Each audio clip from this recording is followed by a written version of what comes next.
All righty, everyone. Hello, hello, and welcome back uh, to this week's edition of the Designer's Den, where we are actually live. And I am excited this week to welcome my guest, Richard Malena, who has worked on a number of things and who also has an interesting D&D program that he runs on the side. We'll get a little bit more into that, but I'm going to let Richard introduce himself a little bit. Wow. Hi, everybody. Yeah, I'm Richard. I've been designing games, I suppose, for quite a few years now on the guild and in other places. And wow. And I also design puzzles. That's my other big thing. I love designing both of them. And I am the headmaster, as we'll talk about, of the Academy of Adventures, which is D&D online summer camps and after school programs for kids. So, which also takes a lot of design. Yeah, no, it takes a surprising amount of work and Yeah. design to run a game and to tailor a game for kids, even more so. It's fun. Yeah. So we'll just start with that one then, because that's an interesting one. So Sure. as you call it, the Academy of Adventures, Mhm. which can be found at academyofadventures.com. Keeping things Yeah. simple. Um, Yeah, I like it. is both an after-school program for D&D and a summer camp. Yes. Yeah. So, Whew. what made you decide to want to do that? That's a good question. It basically came up because I've been a teacher for, I guess, 13 years. And there came a moment when quarantine was starting. I had just gotten out and I was transitioning to game design kind of full time. And I realized, all of these kids are going to be out of so many of their cool social experiences, and they're learning online schools and all sorts of things, all these systems, but they all exist right now, and I could totally teach them D&D, which is Yeah. awesome for social skills, good for engagement, build their math skills, analysis, problem solving, all sorts of things. And I just realized that I could, like, we had the tech to do it, and I like DMing, so I set it up with my teaching background and went for it.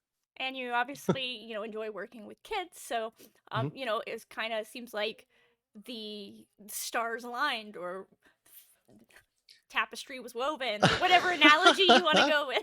Yeah, it really does. It really felt that way too.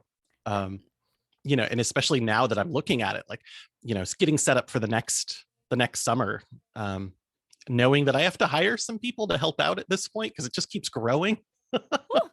and it's just like, yeah, it's a weird set of skills, but it all came together really nicely. The kids are tons of fun, and I get to make very strange games Mhm. for them. So you started it out, and you put it out there into the wild that you want to have this program for kids. And was it immediately a success, or did it take a while before you started selling out your classes? Yeah, no, there's a lot of classes now. I actually launched the summer camp on Kickstarter, which is what I'll be doing again this year. And so it was a test. It was, can I fill up 4 weeks, run 2 to 3 sessions every day for 4 weeks? And it went well enough that I had to go out to 8 weeks.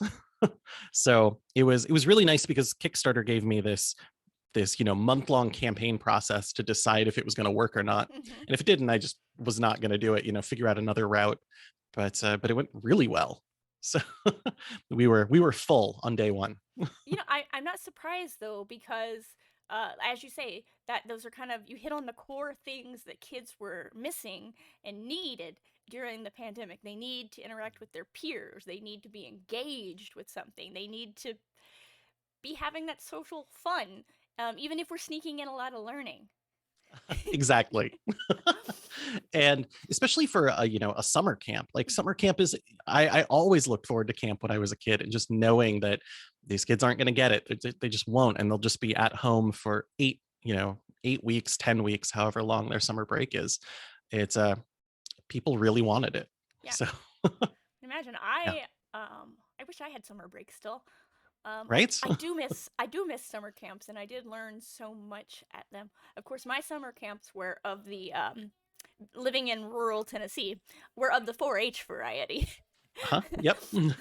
So I learned a lot about agriculture and outdoorsy stuff and arts and crafts um, Wow. and how to get lost in the woods. I worked for 3 summers at a camp in um, outside of Walhalla, South Carolina, Mm-hmm. and just way up in the mountains, same deal. And I taught wilderness survival and mountain biking and stuff, and it was just woo. It was great. It was kind of great. Yeah. I fondly remember them. Mhm. Except for the trust exercises. Like, Yeah, right. I don't know whoever thinks it's a good idea to have teenagers do trust falls because teenagers are jerks. You Mhm, can trust them mhm. all you want. They're gonna think it's funny. Right. Yeah, Um, and that's a good reason I like D&D is because there is this like safety net of it's at a remove. It's not you receiving physical harm.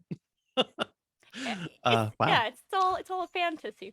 Um, Yeah. but yeah, so you've been doing it for a while now, and you are currently I was looking at this correctly, sold out for March and April, and you've got some Mhm. spots left for your next season, you call it. So your Yeah. seasons are what? Is that the 4 weeks? Yeah, they're about 5 weeks long. I figured I could do 6 seasons within a regular school year, and so that gives me. I think we wrap that up at the end of May, and then I've got a couple weeks to turn around before the summer camp starts. So those have been amazing. Just these little stories. They're all kind of unique and on their own. I give every kid a level about halfway through. They deserve it. And it's really fun because at this point our story has built up to 6 level characters. Mm-hmm. Well, actually, they're hitting 6 level this week. But they'll hit 7th just before the end, which for a lot of D&D players, me included, 7 is huge. Like it's I, enormous. yeah, no, I feel like um, if I ever get to in a campaign where I'm playing one consistent group, if I Mhm. ever make it to tier 3, like we have achieved the unachievable. Right, right. People are like, you know we want campaigns that go to 20. I'm like, who plays that long? yeah, it's so long. It's so long. I need a way to fight Tiamat at level 6, so that because that's how long my campaign's gonna go. Well, you can uh, you can make it a small shadow aspect of Tiamat right. or something. I don't know. Yeah, absolutely. You're the DM. Be creative. Yeah, it'll Uh, work. It'll be fine. yeah. Um, so in addition to doing all of this work with the Academy of Adventures, you also design D&D products, Do. and you have that love of puzzles. So you have 12 products on the DM's Guild and another 2 on Drive Through RPG. Mhm. And and I know that we talked a little bit, and your current favorite, because it's like choosing a favorite child. Your It really is. your current favorite is one that hasn't been out terribly long, but Empyrean Investigations. Mhm. Um, so do you want to give a little synopsis on why it's your Sure. favorite? Well, this was interesting. This is the first one. I also did this one on Kickstarter, and it was a cool moment just to see if I could move outside of the DMs Guild. I mean, it's DMs Guild has been this wonderful, like safe, perfect place to just like design some fun things. Some of them meddled and did great, and some of them, they're on the DMs Guild. I know how that goes. um, right, right. Fun to make all of them, every single one. But this one I wanted to try. Let's do something on the open gaming license. Let's put it out there, Mm-hmm. and I put that up last November, so like a year and a half ago, I think, on Kickstarter, and it did fantastic. It was great. I got a big backing on it. I ended up shipping 450 physical copies out of my apartment I'm gonna early go last back. year. It was a little earlier than that because you added it on Drive Through RPG in September. Oh no, sorry. That I think that did I put it in September the year before? I think I don't know. I had to put it up there a little bit later. It took me a while to get it on drive through for some reason. Yeah. But it was so much fun just to do all this like shipping and packing and talking to all sorts of backers. It was it's the first time I've had a project, and I talk about this with other Kickstarter creators, where as I'm building it, I get to talk to people about what's in it, and they can give some feedback or some ideas, and that can modify what's going on in there. They get excited about previews before I'm done. That It is was kind just of tons the of fun. fun of Kickstarter, and Hmm. I hadn't really been involved in many Kickstarters, but I'm kind of getting more and more into it. Just as a collaborator, though, I don't want to run a Hmm. Kickstarter yet. And it is fun because you Hmm. get to see that excitement build, and if you put something out and it's kind of like a lukewarm reception, you can change it before, Exactly. Yeah. which is a thing when you're just publishing to the DMs Guild. You have to get the whole thing done, and you have Mhm. no other than whatever playtesting you solicited. Right. And and I think like a big difference between, Kickstarter and the DMs Guild. I think this next summer camp will be my fifth or sixth campaign. So Mm-hmm. I enjoy it, but the campaign is an event, right? So Yes. if I'm leading up to a DMs Guild launch, probably I'm still writing or laying it out, and then I'm done, and then I upload it, and then great, cool. But this one, that whole month of I'm just gonna promote. I'm not designing.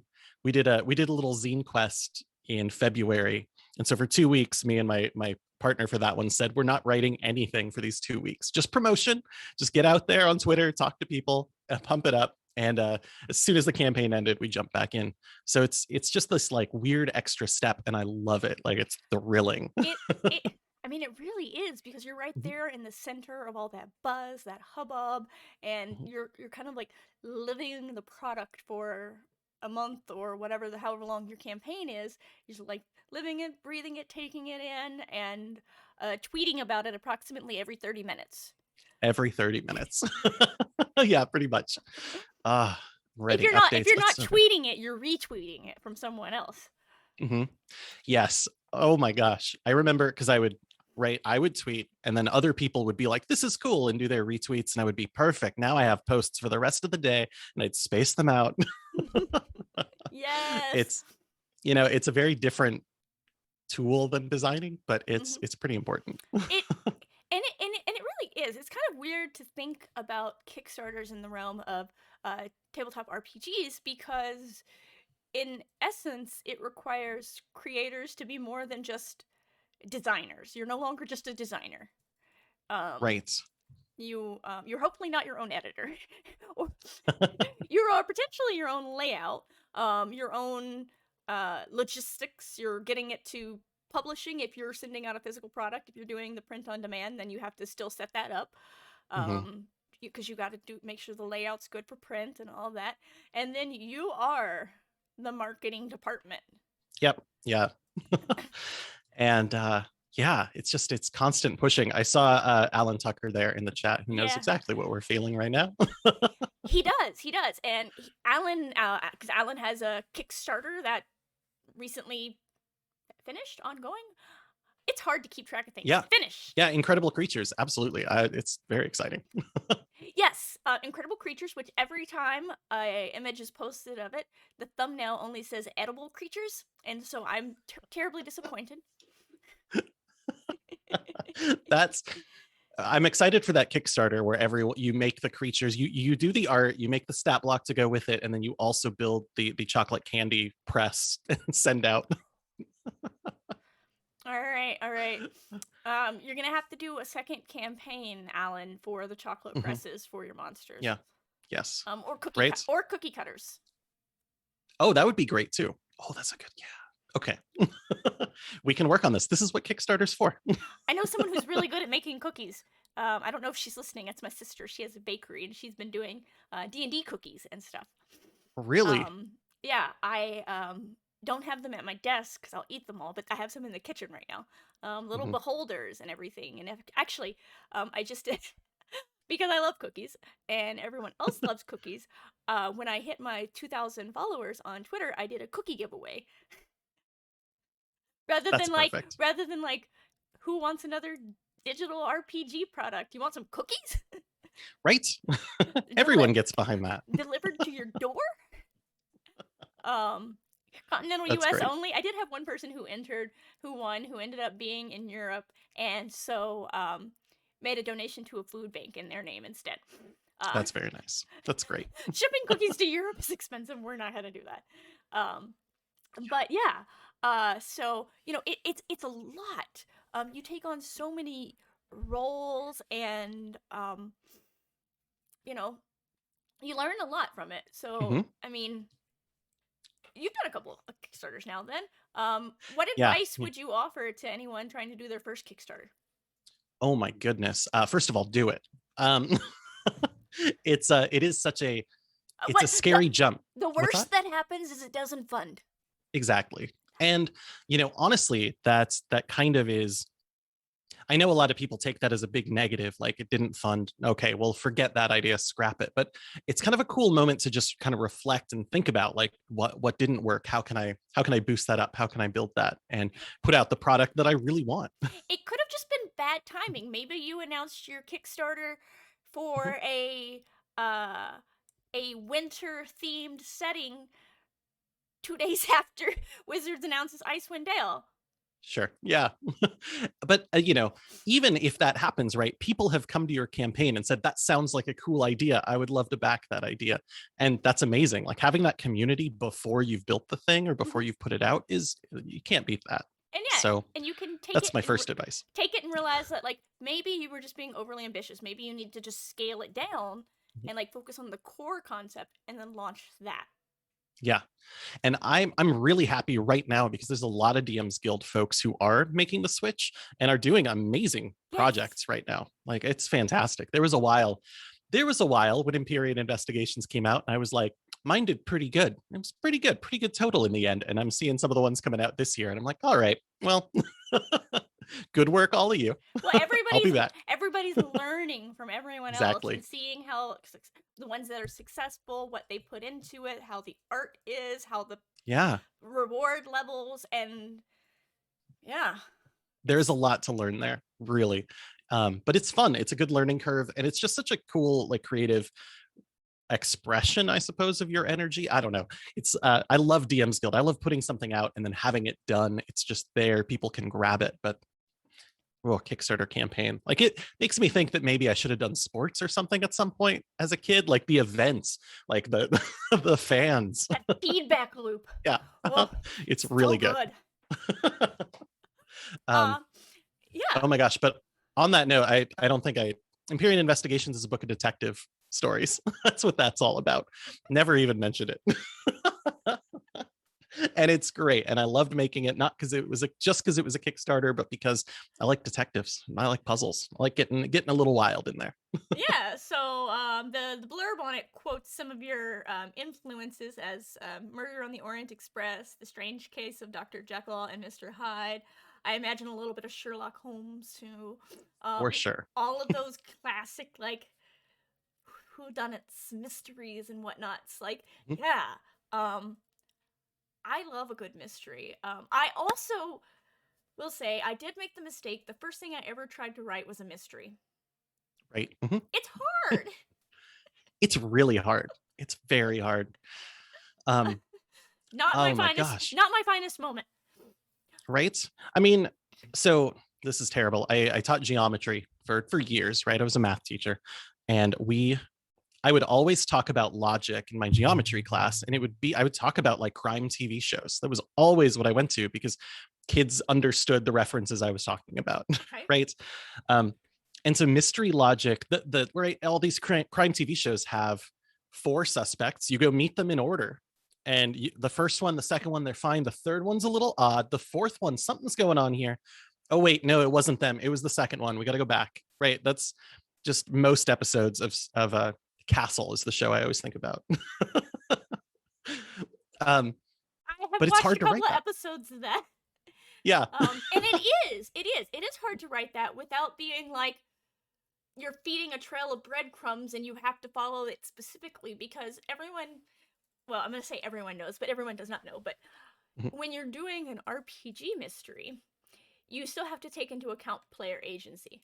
Yep. So you need to make sure that there are 4 or 5 ways to solve any given clue to figure it out, and that they can go from A to F and it not ruin B, C, D, E.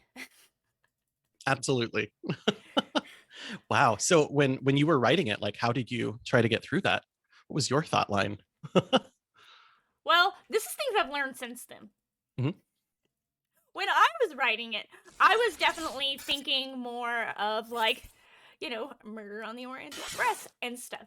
Mhm. And so that's kind of my feelings about my misguided attempt was that I did try to make it like you have to know B in order to get to C and you have to know C in order to get to D and like it Mhm. made it very it made it feel very forced. I Right. mean, it's not necessarily like bad, but like I don't like it. Right. Right. I spent years running Pathfinder Society instead of Adventurers League. I'm sorry. Oh, they have He was great. excellent stories. Yeah. Um, but you know, like there are a couple some adventures where you just kind of, because of the nature of play, it ends up being kind of linear, and you just like, yeah, in that battle you learn clue A. All right, next scene. Sometimes you have to railroad for that kind of format, because otherwise you give them like full control over a sandbox, and like, I've got clues hidden in 6 places, good luck. And that adventure can also be a huge struggle, just because unless I'm pointing people in a direction, they have Mm-hmm. trouble getting there. And then So, if you're trying to do it for any sort of organized play, you also have to consider like time constraints. And if mhm, it's too freeform, then you could just throw your time constraints out the window. Uh, yeah, because they're just going to spend 20 minutes focusing on, but were they wearing yellow shoes or were they green? Were they kind of right. green yellow? Yeah, absolutely. And when it turns And out the shoes don't matter at all. mhm. Or you just say something like idly as the DM, and they're like, hold on," and you're like, whoa, whoa, whoa, whoa. That wasn't a clue. I was just making a joke. They focus on the one NPC in the bar who you have no Mhm. backstory for and who is completely Right. irrelevant. Yeah, yeah. The mystery I want to never talk to gets solved. the goblin at the bar. What's his name? Goblin McGoblin Face. Yeah, yeah. Oh, perfect. Tell me about your life. I spend my life sitting here at the bar drinking Mhm, mhm. as a prop. Perfect. Oh my gosh. Yeah. I do have one of the adventures in there, and I used a trick, which is a difficult trick, um, which is like having a core NPC who's part of the story along with you the entire time, because we Mm-hmm. love that in TV. We love it in mystery movies, right? The character, and you're like, I'm not exactly sure of your intentions. You should just follow along with me the whole time. And in D&D, then suddenly you have to deal with the fact, like, well, I can just make an insight check and figure that stuff out. I'm going to cast detect thoughts. I'm going to figure out what's going on. And that And there's works these mystery sometimes. breaks. That works Sorry? sometimes. That works Yeah. sometimes. The insight check. Right. My favorite is the paladins who are like, I'm in a zone of truth. Everything. Mhm. Okay, well you're gonna get the truth, but it's not the whole truth. Yeah. They're going to be pretty quiet and cagey. It is Yeah. technically true, but Mhm. not enough to help you. Yeah. I love these design like thoughts, like trying to decide how to create mysteries, because they're hard. I doing one first. Wow, that's amazing. No, it was a Because mistake. it's hard. Mistake. Yeah. Mistakes were made. But no, part of the reason you love mysteries is because a mystery is nothing but a big puzzle. Yes, indeed. And you love puzzles. Do. Another thing that you put out recently was about puzzles, the puzzle keyring. Mhm. And yeah, the who doesn't love a good scavenger hunt starts out with. So Yeah. that is actually a deck of tarot-sized cards that help you recognize and decipher codes, which could be pretty handy for DMs who aren't good at puzzling. Right. Yeah. I this was my very first Kickstarter. It was part of this Make 100 project. So I was like, I can just make 100 things. Cool. That sounds great. And I ended up selling a lot more of them, and it was really fun. But I know certain DMs who have them on their shelves, and they'll bring them down just in case they do need, like, Morse code and things like that, things that we can be comfortable with, but also stranger codes or ways to hide information in documents, maybe like in the player handouts you're going to give to your players. And I love all that stuff. I love it. I love secret information. I know 4 letters in Morse. Oh yeah. 2 of them are S and O, and the other is A and B. Oh, perfect. I Every once in a while, like when I think about westerns or whatever, where someone is just like clicking as fast as they can and writing down, and I can't believe it. That's so wild. Yeah, like people just had it memorized. But I Mhm. mean, Not there's me. all sorts of codes and ciphers that people have memorized. Mhm. That actually used to be one of my favorite pastimes growing up was um the electric cooperative that we got our electricity from put out a magazine, and the back 2 pages of it would always be these intensely difficult puzzles, like logic puzzles. And if you Ooh. solved it, you sent in the answers. Um, you would, get. I don't actually remember what you would get. Um, that wasn't the important part ever. Yeah, no, no. Um, but that was the highlight of the month. Where's the magazine? I know what you mean. For Uh, me, it was the crypto quip in the newspaper. That was my first one, where it's a quote, but all the letters are changed, and you have to figure out which letter each one is it actually is. And it's a quote from somebody. So and the you good eventually old like, and the oh good old crossword puzzles, of course. yeah, Those are oh yeah, also, you know, um, yeah. So mhm, lots of good stuff, lots of various puzzles and everything. yeah, Um, I and like them. yeah. So do you try to put like a puzzle into everything you do? No, and I get in trouble for that sometimes.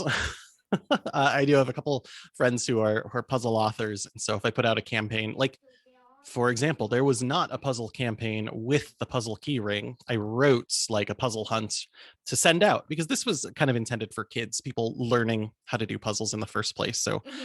I sent them like a 7 puzzle scavenger hunt that they could basically put around their house and have kids run around and solve. And I'm trying to remember the big finale. It involved a cake. And so my recommendation was like, get a cake and then do this puzzle. I can't remember it now.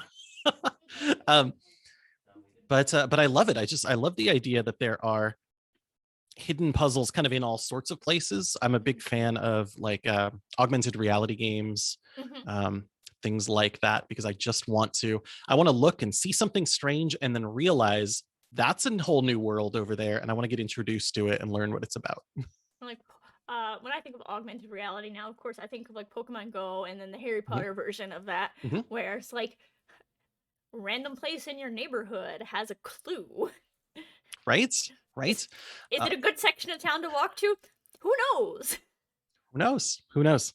Yeah, I loved. I think it was back with like Google Glasses, but people were developing art to go on buildings or on walls that you could only see kind of in this augmented world. And so you could go on an art show if you put on your glasses. Oh, that's neat. I like And that. that's the world I want. That's perfect. Yeah, no, I'm Yeah. I'm I'm down.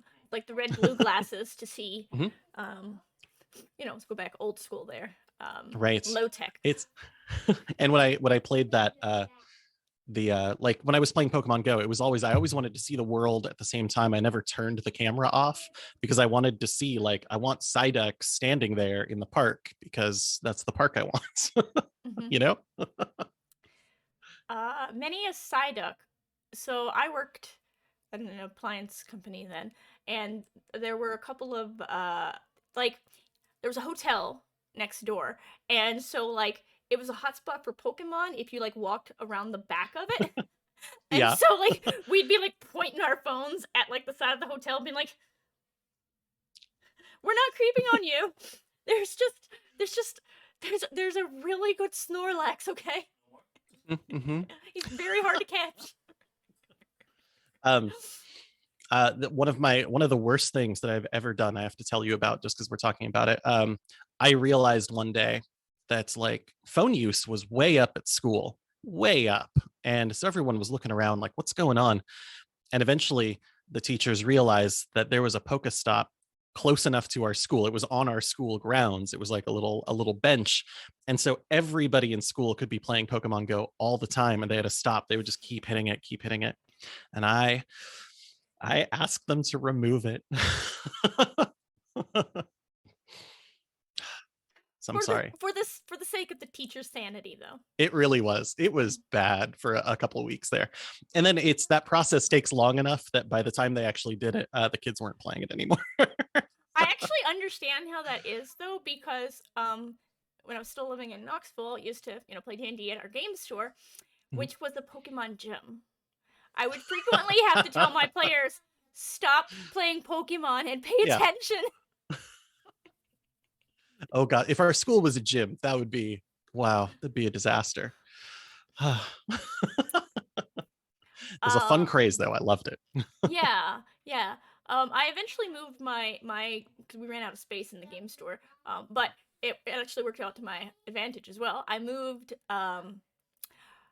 my game down in the strip mall to the bar, and we were just far enough away from the gym that you couldn't reach it.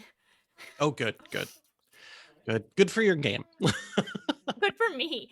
That's Um, what matters. yeah, and but yeah, puzzles are a thing that's getting a lot of attention lately. There was a whole section in Tasha's Cauldron of Everything, Hmm. actually, talking about puzzles, why to Yeah, use puzzles, some suggestions, and then there were even some puzzle handouts in there, which I thought were pretty neat. So I'm looking forward to seeing more and more people put puzzles in their adventures and stuff now. yeah, me too. And I love this section. This is Elisa Teague, who's a friend of mine who wrote these, Yes, and the Elisa's great. section's amazing. Like Yeah. it's so good. She is the puzzle queen, and she's Mhm. just such a sweetheart too. Yeah, yeah. And she writes puzzle-based epics, right, for Hmm. Adventurers League. Yeah, Um, or for convention play, I suppose. yeah. The competitive things. Hmm. Um, Which is cool. yeah. I believe that she worked on the Halloween themed one. And I did at Gary Con. Oh, I cool. guess 2 years ago. There was a huge cipher, and like everyone's trying to get the pieces of it and then go put the whole thing together. And there was like an actual like ring that we were assembling and then trying to Hmm. decode it. Um, and oh, I was like, okay, it's a cipher. I'm on it. I got it. This is good. Um, meanwhile, my table is like, are you gonna come back here? No. Got a thing to do. Yeah, I know what you mean. I at some point discovered this group called Puzzled Pint, and they run across, I guess, the world at this point. But they're started in Portland, where I was for quite a while, and it's basically you show up at whatever location they choose. They've got like 4 puzzles for you to solve. They all work together to a meta puzzle. You solve that. Great, cool. There's points, I suppose. I never focused on the points. I just loved solving the puzzles, and they would do that every single month. Um, Ooh. and there was like the location puzzle. Solve this puzzle to find out where you're even supposed to go, and then once you get there, here's the packet of extra puzzles. And it was perfect. It was like this, not quite a secret society, but it was still like, I know about this cool thing that's happening in town, and I have to wait until the puzzle gets posted and then go solve it in order to actually meet up with these people. And that's fun. That's still going on. Anyone who wants some puzzle experience, that's the perfect puzzle building uh, thing. So there's I'll get your brain actually going. um this one's you just reminded me of this thing, the Great U.S. Treasure Hunt. Oh, It's a I haven't book done this one. that some guy put out fairly recently, and there are 4 ordinary items in 4 locations, each worth $10,000. Mhm. I love those books. My um I'm not sure how many of them they've gotten solved now. Uh yeah. Yeah. Uh yeah, but my mom and I were working on it, and we were just like, this is so hard. It was really well done. Mhm.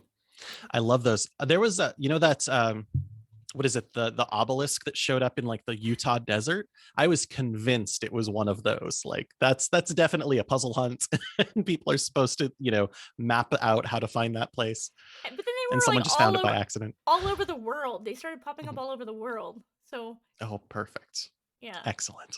yeah. They've got to Uh, be puzzles. obviously. But you do things also that aren't puzzles.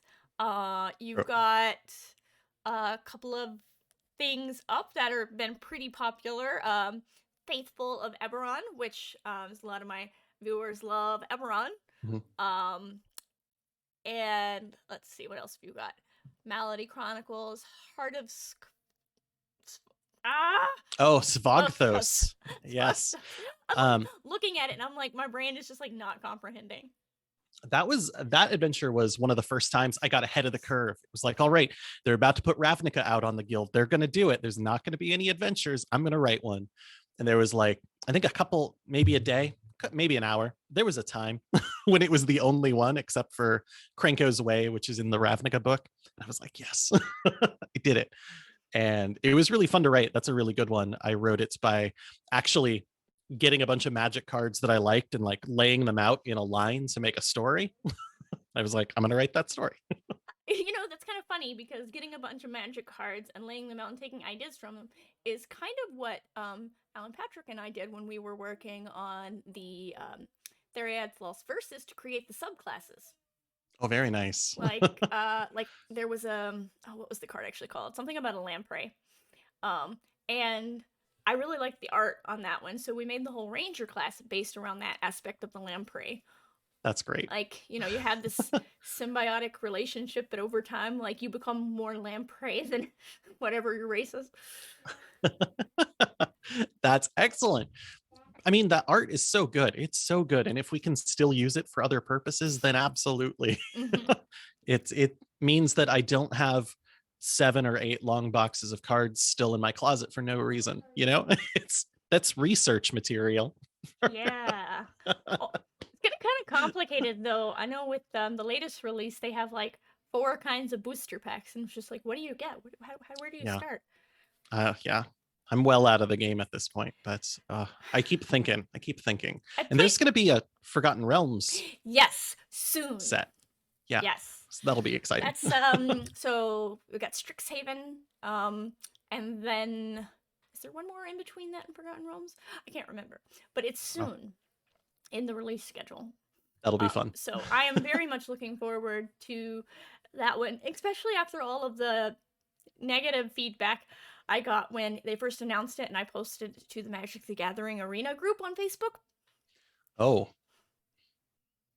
Okay. My favorite comment. We don't want those nerds in our game. Yeah. And the streams cross. Strange things happen, but I love them. I was a huge fan. I actually Facebook friended after asking them if I could. The person who chimed in with, you all know that Magic the Gathering was created by D&D players so they could have something to do while they were waiting in line at conventions, right? So right. You should say thank you to those nerds. Yeah. And definitely invite them to the games. I mean, right. No, it's a weird cross. Yeah. So when you are doing adventure writing, do you have like a process by which you come up with ideas and then by which you put them to paper? Oh my goodness. Like a lot of people start with like varying things. They see a monster they really like, they see an item, they see a location, an NPC, and they kind of build out from there. Or recently somebody told me they start with a theme, and I was like, that's a new one. I like that. I do like that. I think I design strangely. I like cinematic moments. I think that's what I see is like not just a combat with a specific monster or in a specific place, but like the things that you could do. I want this location where you have a ritual going on that you're trying to break while this thing is attacking. You have to hold them off. So you have I think about that. You have a theme in your mind that you start with. Yeah. Mm-hmm. Yeah. And from there, it's just building outwards, I think. And then you have to get to like, how did we get to this scene that was really cool? Mm-hmm. I always write backwards. Yeah. And then once we've got that big thing and we've gone backwards a little bit, okay, I need a highlight moment here. So that gets everyone pumped up. So they're ready, to like, winnow down to this next scene. And then eventually I think about, like adventure hooks is one of the last things I write, which is so wild because when I read books, I love the adventure hooks. I love like, how are you getting me into this story? Ooh, I like this. Now I'm feeling ready and in, and I write just the totally opposite. Yeah, it's I'm kind of all over the place. It really depends on like, what's the reason for writing the thing? Yeah, right? Because obviously it's different when you've been contracted to write something or you've been brought onto a project. You already have some skeleton of what you need to caught in my head. Some skeleton of what you need to do. Um, and it is definitely a much more,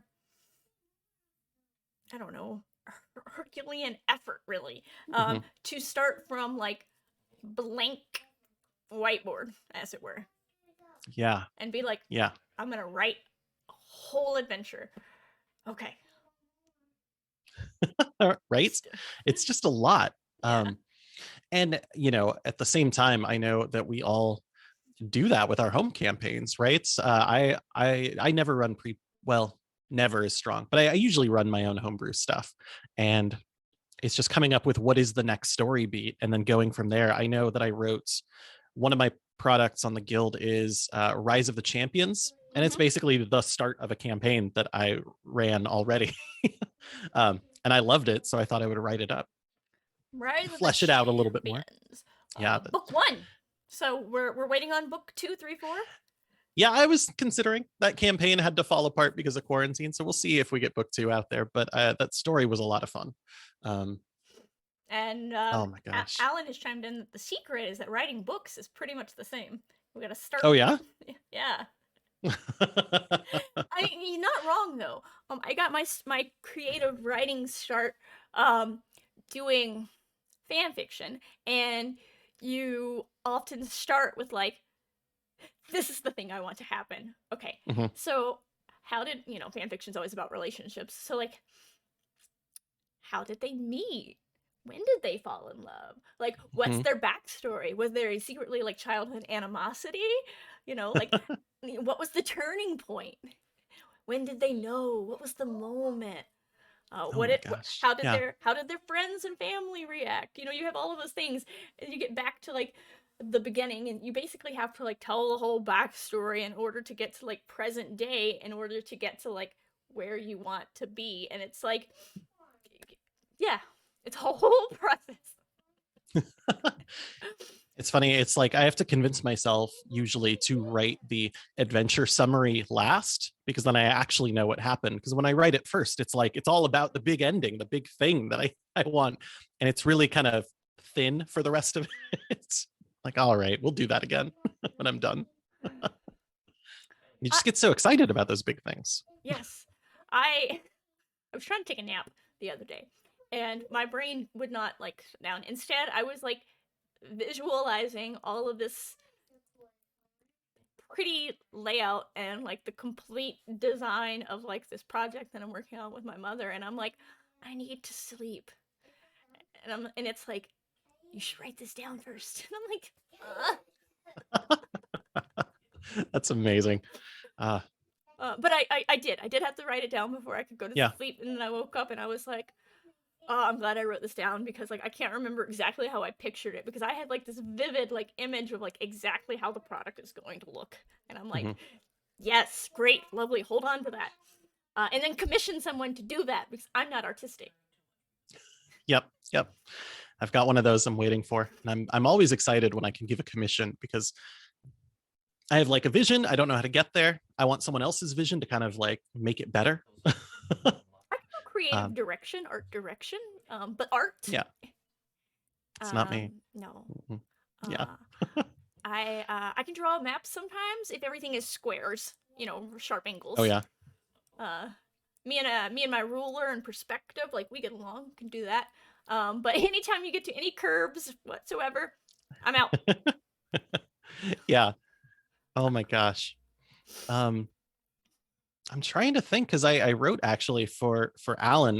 Did a couple collaborations a couple years ago. It feels like at this point, and a friend of mine writes like very short form poetry, like Mm-hmm. stories. He put out a Kickstarter called The Shortest Story, I think, and it's meant to be like postcard size stories. And I read one of them and I was like, I want to play that encounter right now. And so I asked if I could take that and like write it out into a 1-page adventure. And it was fantastic. It was a lot of fun. Um, and again, it was exactly that. Like I had this vivid vision of how to implement that and turn it into something. And then the doing it ended up being much harder, but still, it was fun. Not doing postcards, but I am on the one page. The one page thing is where I'm at right now. One Um, pages are fun. and I am super excited for this. Um, I'm watching the Google Doc I'm sharing with my mother grow, and I'm like, that's good. Yeah, that's good. Mm-hmm. Good. Excellent. Yeah. So he says, you did a great encounter for cleric and vampire, Yeah. Yeah. Yeah. and That was very fun as well. They were just like, those were really neat. This is a thing that I just didn't realize about the DMs Guild was there were going to be these cool collaborative opportunities to that's my work with people. favorite part. Yeah. I didn't know. I just wasn't ready. If you Um, see someone who has done a thing that you really, really, really love, here's a secret. You can respectfully reach out to them and be like, hey, I love X, possibly Y and Z also, because, and I would love to collaborate with you on a thing. Here's my mhm. stuff. Yeah. And then it just goes, it just happens. It's great. Yeah, if people have Uh, time, they generally say yes. yeah. Right. Um, I missed a little bit of it. There was a moment when those communications moved into Discord, and I was a little slow to catch up. Um, but I'm excited to get back in there and see what people are making these days. I'm. I don't want to look at my Discord notifications. Yeah, okay, that's reasonable. I have been busy this past week and weekend trying to finish up my semester for my MBA course, and so I'm like, no, no, don't look at Discord. And like, I know every single folder has like unread notifications, and I'm pretty sure if I open it, every single server is gonna have unread notifications, and I'm just like, Sure, it's too much. It's too much. um, but yeah, no, collaborative projects. I've done a number of those, and they're super fun, and they're good at like jumpstarting that creative too, because you get to Mhm. see other people's creative process. Like I Yeah. also worked with Alan. I worked with him on the Eberron project, though, the Demon Waste, Oh um, yeah. which was super fun because I got my own little area of Eberron, and it's like, what happened here? Nobody knows. Make it up. Hmm. And make it sound cool, make it sound Eberron, and write a little encounter. And I'm like, I love encounters. It's literally my favorite thing. Um, Yeah. Yeah. yeah. What did we Uh, do? I wrote for you mentioned the Faithful of Eberron, right? That was it. yes, the Yeah. faithful of Um, Eberron. I always Supplement lose the name just because of Fates of Eberron. a supplement designed to highlight the myriad of faiths present in Corvair and beyond. But Uh, it had that moment like, okay, so everybody, we want to write some subclasses. That's going to be the deal. Here's the deities, here's the classes, just what do you want to do? And it was so cool to watch people like start zoning in and deciding what they wanted to do exactly. And I just loved it. What did I write for that one? I wrote a paladin of community, and I imagined this paladin running around like their high level abilities, smashing people in defense of a town, and having them just like, okay, that's it, I'm out of here. You hit me, and I got a level of exhaustion. I'm going home. That's it. um, it kind of is like that sometimes. You get involved with something, and then like you're like, this is not what I signed up for. Goodbye. yeah, yeah. I didn't need the paladin to do more damage. I just wanted them to have a way to convince people to like, all right, let's call it a day. Yeah. And I really enjoy Eberron because it is so different, but Mhm. yet so similar in structure to the Forgotten Realms. Yeah, And I there's just agree. it. Kudos to Keith Baker for creating such a immersive world. Um, I I actually Paige Lightman and I had Keith Baker on our D&D Roundtable podcast when the first PDF came out, Wayfinder's Guide, Uh-huh. Yeah. Wayfarers, Wayfinders, one of those, and like, we normally record like 50 minutes. Mhm. It was just so much to talk about. We just kept talking. It was so good. Yeah, Um, Keith is a good talker as well, so that's really good. yeah, no, Yeah. definitely. Yeah. So, would you say that Eberron is your favorite setting then? Because you've got multiple Eberron things. Ooh. Ooh. I Um know. I keep making you choose your favorite child. I know I'm so bad at this. I would say that Eberron is if I can call Eberron core-ish, like a core setting, Eberron is my favorite core setting. Um, I grew up playing Birthright, which for second ed, which is still my favorite setting overall. That's an um, interesting setting. I'm sorry. It's an interesting setting. It's so good. I love the idea of realm actions, and like that's the one where you rule a kingdom or some kind of nation of some kind, excuse me. And so you are um trying to work with all these other people. I'm in charge of the law, you're in charge of the guilds. Let's like increase the power of our oh, and hold on, our neighbors are about to attack us. Let's do a mass battle. It was wild. It was so good. Um I've always wanted to play something like that again.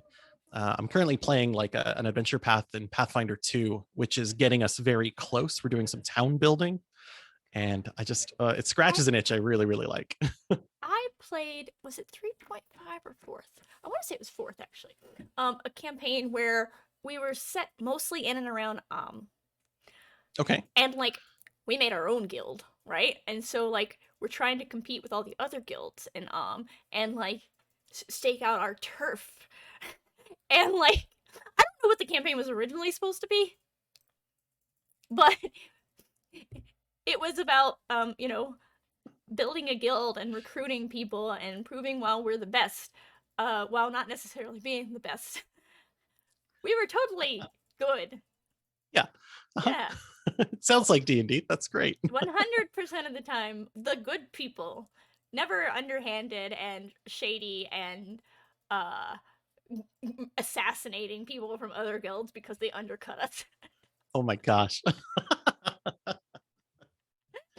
we had Wow. we had like a trade negotiation once, and like they gave us like such a lowball offer that like that was what we did the next session. We're like, we're planning a covert mission. She's like, to do what? All right, so we're going to the guild. Okay. She's like, okay, so we're gonna salvage the negotiations. Yeah, yeah. We're going to the guild at night. And she just gets this look like, okay. And I was like, and we're taking our poison daggers, and we're gonna solve this problem once and for all.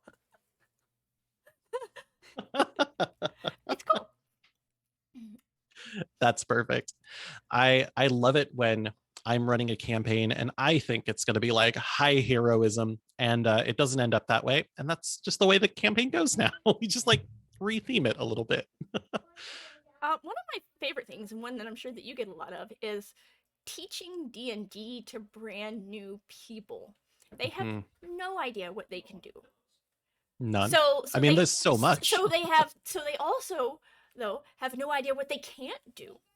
Yeah. And when you tell them, you know, you can do, whatever you want. Just explain to me what you want to do and how you're going to do it.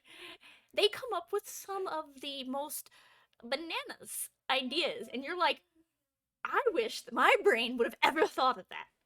Right. Right. And I love it, working with kids, right? Or organized play. I never wanted to shut that down. You want to boost that creativity and make it a part of the game. And which means you have to like that's triple advantage. That's you get plus 10. No, it's so hard to kind of decide what that is. Um, I we actually just we're just finishing up this zine, and it's all about these twist points is what we called them, which is like in this encounter scene there's 6 objects or features around, and there's different things you can do if you interact with them. Like, you're here in Smuggler's Cove, and there's this shrine to Nereids up on the cliff, and if you like happen to wild shape into something coastal, you get benefits. Or if you harness some of that energy, because I wanted people to be able to do those weird things. like that. Because there's so much creativity out there, and I always feel bad saying no, and you only get one attack around, and that swing your sword. There's like this light that just goes out of their eyes. I had a group in Knoxville, adults for the most part, and we had this. I want to say he was 13 year old joining us, and this kid.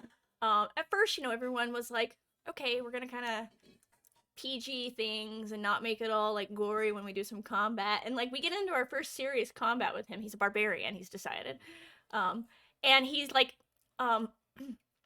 like, I'm gonna pull out my dagger. We're all really confused, right? Barbarian, dagger.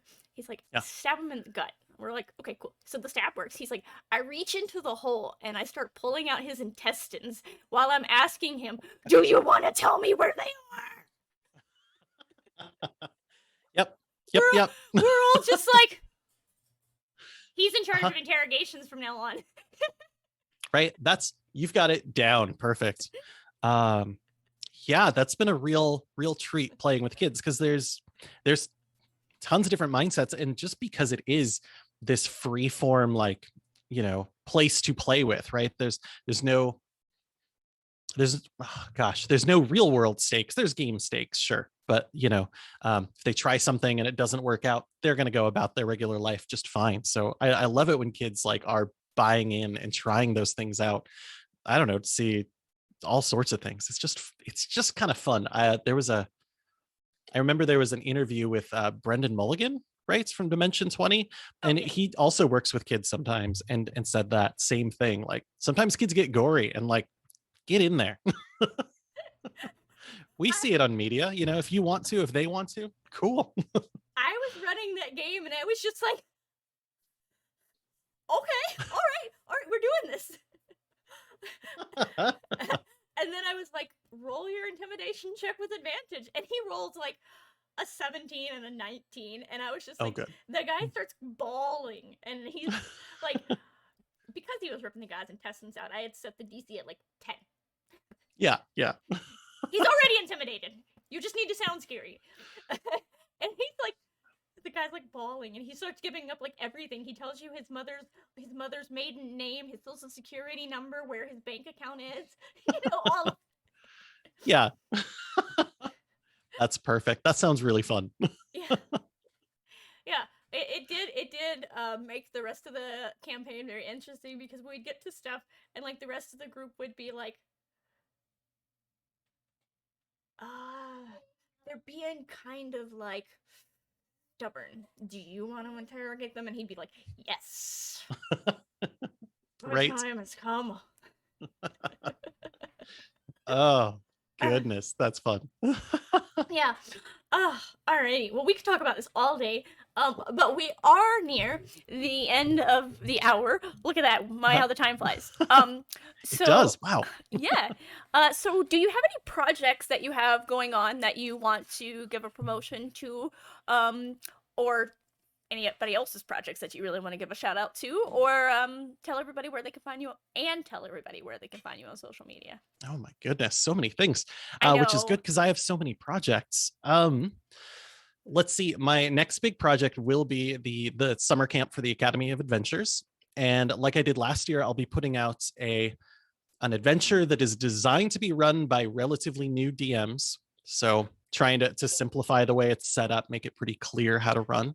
And it's totally set in the academy. It's one of the seasons that we ran this year. So it's well play tested. I'm very excited about that. So even if you are not a kid who is going to be in a summer camp, you can still join up for that adventure. That'd be awesome. What Um, age is the summer camp for? That was one thing we didn't discuss. ages 11 to 15 All right. is If you've got a teenager, yeah, you can bring send them them along. send them to Richard for the summer virtually. Yeah. Mhm. Yeah, we'll spend a week. It'll be 10 hours total over the week.